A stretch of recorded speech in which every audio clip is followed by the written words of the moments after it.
This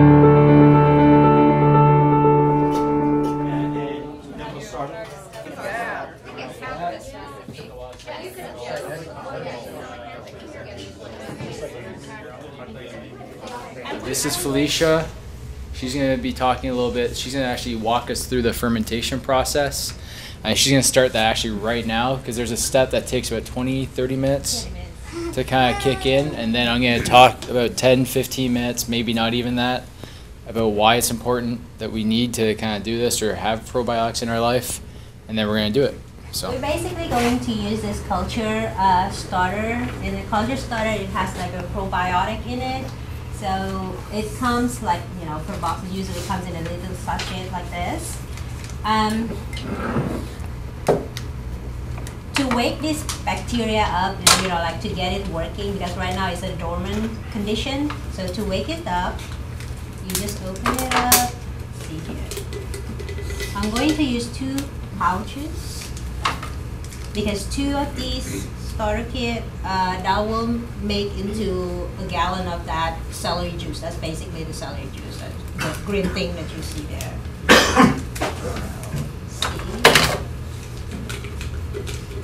Okay. Now you're going to dissolve it with warm water, not boiling water, because boiling water you're going to kill the, you know, the live bacteria in it. Now warm water, that will be about 90 degrees Fahrenheit. So not too hot.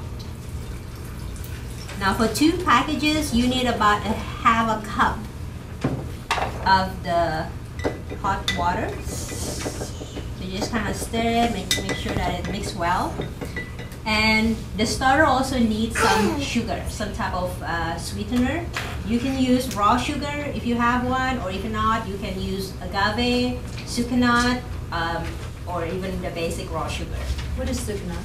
Sucanat is like a rock sugar, but it's usually, you can find it in Indian's grocery store. It's really sweet, but it's raw and it's unrefined. Now, you need about, let's see, about 1 tablespoon. Just eyeball it. It's not that much. It doesn't need much of the sweetener. So stir it well.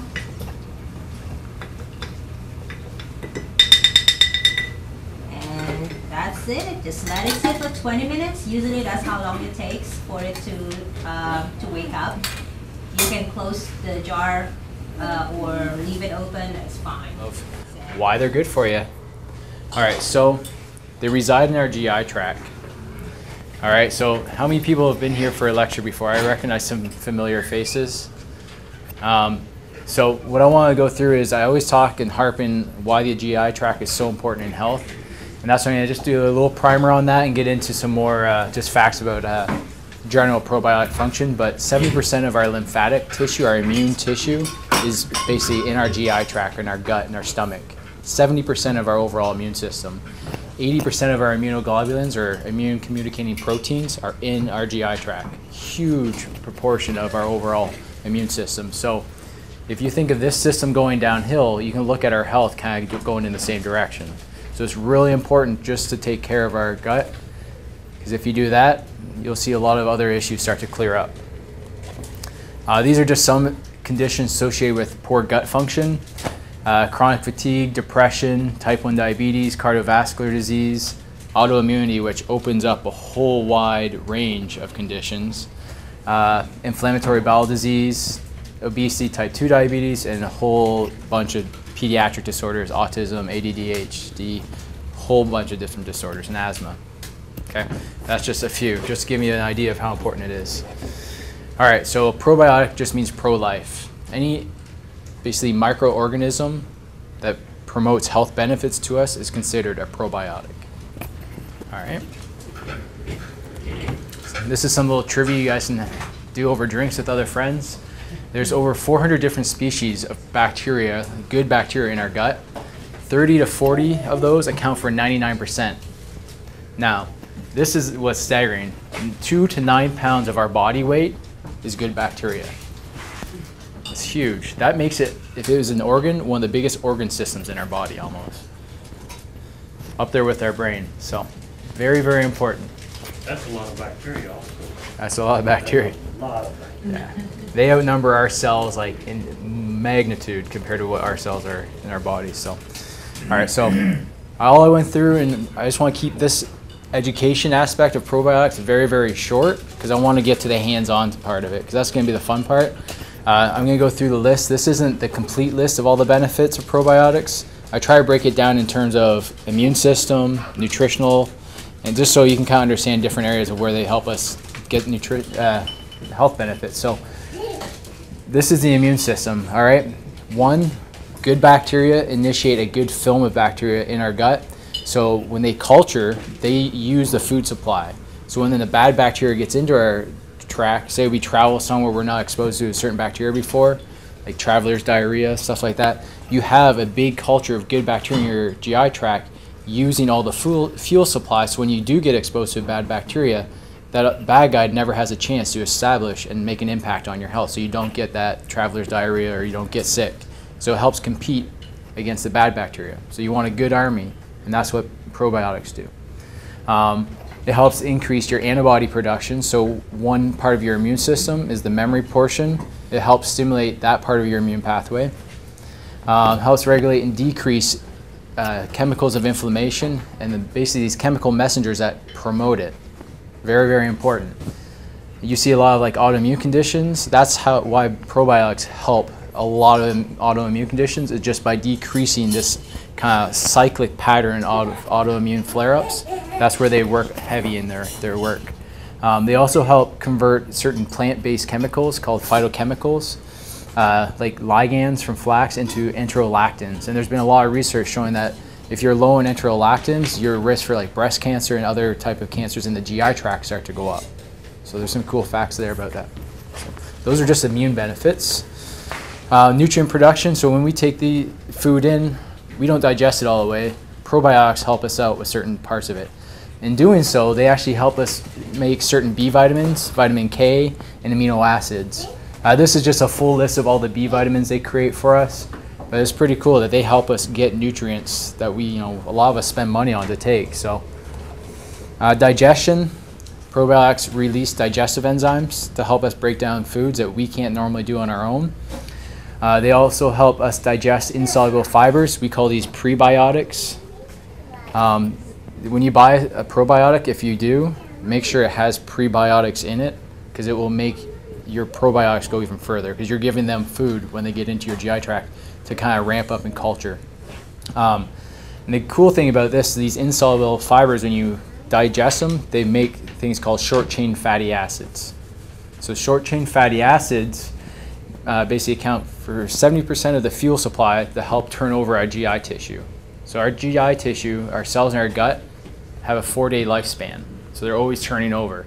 So these short-chain fatty acids produced by probiotics help that process go on and account for 70% of the fuel for that to occur.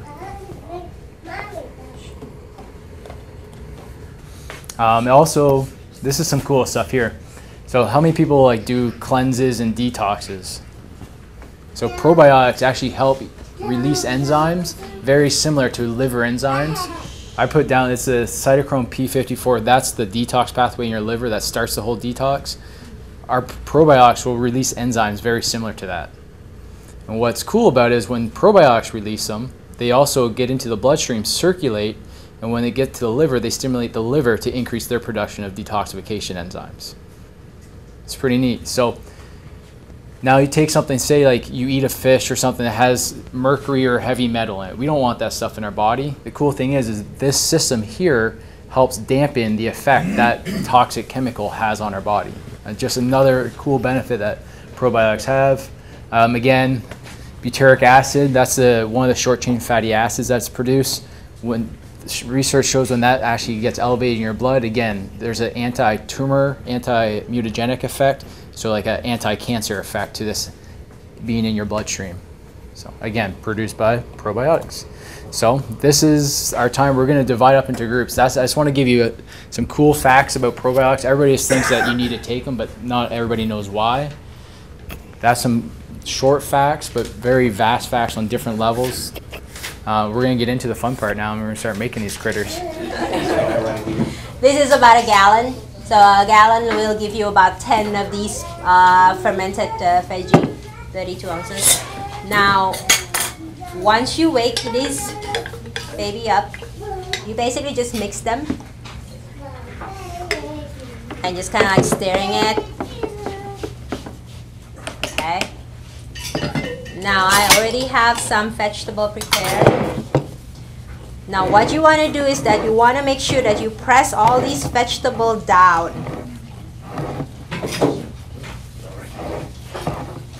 If you have mashed potato, then that'll be a really good option.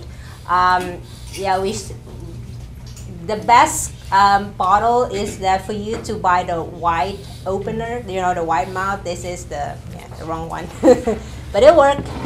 So basically, you're just going to fill this jar with the celery juice. Oops. Make sure that you cover all the vegetable, because otherwise the top one will be spoiled. So the reason why you don't fill it up to the top is that you want to let the vegetable to be able to grow, because it'll expand.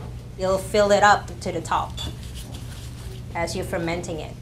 So that's it. Basically just close it. Close the lid tight. You don't want any oxygen coming in, because otherwise you spoil again the vegetable. Now the way to store it is that you want to store in a room condition, room temperature, like probably about 70, 75 degrees Fahrenheit. The best way that I usually put is either inside the oven or inside the microwave. That will be the best. But you know, I never use my microwave, so that's why I put it there. But you can put it in a closet, or you know, something that is not really have a light exposure area. And you know, just make sure that it doesn't expose to the sunlight.